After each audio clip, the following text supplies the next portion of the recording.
how to add an app on LG Smart TV. If you want to add an app that maybe you want to download from somewhere on your LG Smart TV, you can do so very easily. From the very bottom, you can see this list of applications. Now, if you want to add a shortcut versus you want to download the app. So if you're talking about installing and adding just a shortcut, go to Edit App List, and here you can simply switch between the applications that you want and move them up and down like this, or remove them from this list if you want to.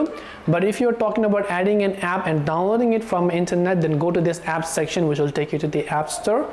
And once you're here on the App Store, this is the kind of information that you will be able to see over here.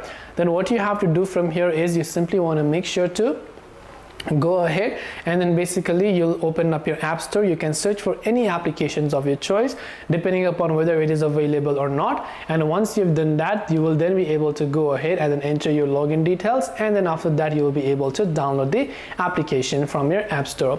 So this way you will be able to add an app on LG Smart TV. I hope that this video helped you. If you have got any more questions, feel free to also leave them down below. Thank you for watching till the very end, and see you soon in our next video.